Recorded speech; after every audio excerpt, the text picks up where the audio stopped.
Well, on Friday, the National Cabinet will discuss lifting restrictions aimed at getting 1 million Australians back to work. Business operators are being encouraged to think now about how they can operate with physical distancing rules in place. Angela Ferguson is the Managing Director of Futurespace, a design and architectural agency with a focus on workspaces. And she joins me now. Welcome to you this afternoon. Of course, there are a great many different types of workplaces affected at the moment, but there is a focus on getting large numbers of people back to work. How do you think COVID-19 will change large offices in city locations where open plan and hot desking is commonplace?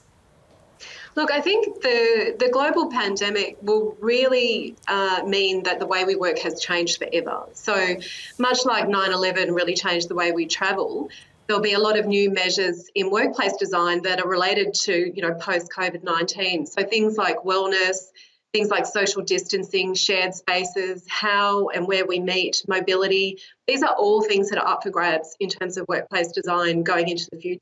So, everything will need to be rethought, even the way we queue for coffee in the kitchen or queue for the toilets. It's all stuff of the past. And so in the short term, do you see some of the big corporate companies having to do expensive refits, or will it be short-term fixes hoping that this is for a year or two and then we can return to what we used to know in the workplace? Look, I don't think we'll ever go back to the way things used to be, and there will definitely be short-term, medium and long-term fixes. There's some really smart short-term things that people can do, such as that are related to changing behaviours and rethinking benchmarks. So things don't need to be expensive. It can be as simple as repurposing furniture, re-engineering something existing, doing things like taking out every second desk so that people are socially distanced. So there's some really smart things that people can do short-term. And then perhaps rethink some of the longer term things once they start to test this new way of going back to the office. Well, I imagine there might be some less enthusiasm for hot desking. I mean, do you expect that we will be walking away from some of those trends that are quite ingrained at the moment? Yeah, look, I think so. A lot of workplaces prior to COVID-19 were becoming actually really overcrowded and inefficient, and there was a real reluctance to use a lot of those spaces because they already felt unhygienic. So, and people were really trying to circumvent some of those ideas around hot desking by reserving space and reserving equipment when they really shouldn't have been. I think we'll definitely work differently. Hot desking will be a thing of the past, and it might just be that there are new protocols in place where work position, for example, might be used for a single use per day. One of the things that I've seen during this everyone working from home period is that there's been a real resurgence of nostalgia. So we might even go back to some of those old ways of working where private offices and more individually allocated space was available for people. So I think a lot less shared space and a lot more individual space will start to rebalance.